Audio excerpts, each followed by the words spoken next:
Hey folks, welcome back to Bullets and Brass. Today we are talking about why you might want to do a Gucci Glock instead of a standard one. Particularly the shadow systems or other, I don't want to say entry level, but the lower price versions.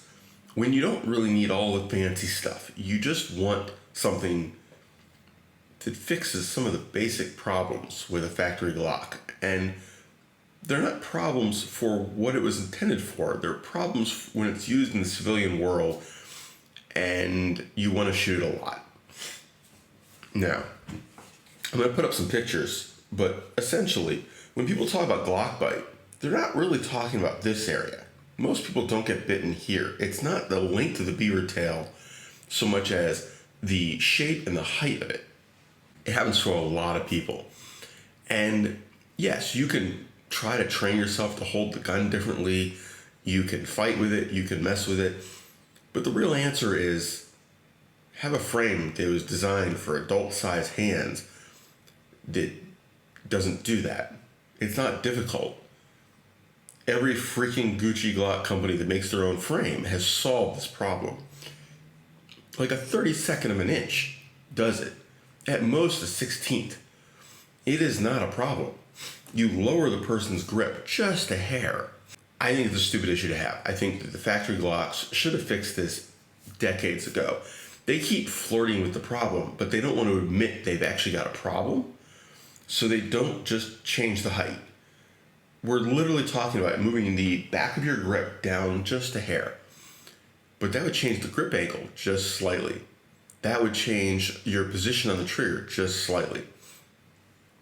That's admitting that you have a problem. Glock doesn't like that. Remember, they're perfection. This is HK level arrogance, in my opinion. The solution: if you do something like a Shadow Systems or a Zev or one of the other Gucci Glocks that has their own frame, they all fix this and they all do it a little differently, but they all also address other issues that I think the Glock has. The Glock Barrel is not known for being particularly great. In its intended role, excellent. For civilian use, in general purpose use, it has some weak points. Not structurally, but in terms of design choices. Plenty of aftermarket barrels fix this. But if you're spending money on an aftermarket barrel, again, you might as well have not bought the original barrel. The sights. Factory Glock sights are like a joke. They just assume you're changing them. I think that it's literally the assumption that if you aren't a special contract getting particular sights, the factory sights are just there so you can shoot the gun before you put your own sights on.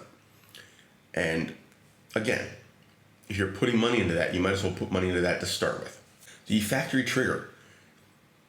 I mean, I felt worse, but it's lousy. I mean, it is designed in such a way that it cannot be good. And it's the choice of materials, it's the choice of things sliding against each other in a particular way. And I think that the aftermarket ones, they address a lot of this, not by changing the geometry, but by changing the materials a little bit, polishing things up better. And the trigger shoe is at least not plastic. The problem with plastic trigger shoe is this is your point of leverage. This is your point of contact. And this is also the point where you're going to feel the most of that stiction, grittiness, wear and tear. Making this out of plastic means that somebody who shoots their gun a lot is going to be very annoyed with their trigger pretty quickly. So even if you replace nothing else, replacing that trigger shoe with an aluminum one goes a long way, but now you're spending money. Now, I'm not simping for Shadow Systems. I know there's other companies. I'm using them as an example because I'm personally familiar. For myself, I really like the Shadow Systems MR920 frame. I think that is perfect for me. The problem is I can't justify spending the money. I just can't. As much as I would love to upgrade this to one, if I did that, I would feel kind of required to upgrade my sights, my barrel, probably my trigger at least a little bit. I've got the plastic trigger on this one. And now you're talking real money. I don't need to spend it. I just don't. If the channel's making money and I can put that money into that at some point, sure, I'll do videos on it. In particular, one of the things I think Shadow Systems got right is that they offer a very basic version. Their standard offerings are under $1,000. So if you're looking at premium handguns, premium factory handguns, the $1,000 mark is kind of a key point. If you're under $1,000, you're really not, high end. Quality, you're still premium pricing, but you're not really out there. Most of the other Gucci Glock companies want $1,500, $1,800, $2,000. I think at under $1,000, they represent the Glock that most of us should buy if price is not your primary driver. If you are looking for the cheapest EDC that is full service, meaning you're not looking for a pocket gun, you're not looking for maximum concealability, but you're not looking for a pure range gun or a training course gun where full size would be better, that's a Glock 19. And you can modify it as little or as much as you want, but a Glock 19.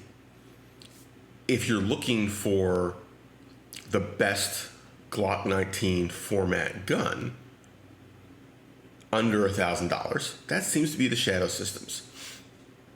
If you go over that, I think it becomes very much what are your priorities? Because there's a lot of good companies and they're all a little different. But the differences are things where it's like, I really care about this feature and somebody else cares about that feature. Priorities, right? Even if the only reason for that feature is to sell guns, okay. I don't consider it a feature that is harmful. That's one of the things I really like about them and honestly the Zevs. Both of them seem to be, as we add frills, we're not hurting the core functionality if you don't like that frill. They don't add features that detract from the functionality of the gun if you don't use them as intended. I guess this isn't the right word, but if you don't care about that feature and you just use it like you normally would, you didn't lose anything. For example, their mag wells. The Zev ones are a bit big. The Shadow Systems ones are pretty discreet. It's still bigger than I would like on a EDC, but it's not the massive competition style ones. The cutouts for the slide on the Shadow Systems ones, they're pretty modest to the point of their lower price ones don't have any, and I like that. I don't think you get things in them. I think that it doesn't get dirt into the system. To me, part of the duty of the slide is to protect everything inside the slide. Putting cutouts in the slide, not helpful. Now, admittedly, this lives in your holster most of the time, right? If it's in a dirty environment. Well, yeah, but when you're using it, you may wind up on the ground. You may wind up in the dirt. It doesn't need to be open. What did you gain is my question. Now, Shadow Systems cuts out a lot of it. They slim it down. Great. That's saved the weight. That's the ostensible reason for the cutouts, other than looking cool, is to save weight. You can save weight without putting a hole in things that are supposed to protect other things. Just saying.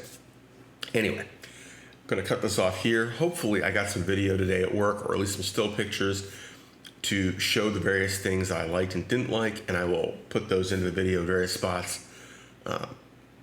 But take care, have fun, stay safe, y'all, and shoot whatever makes you happy.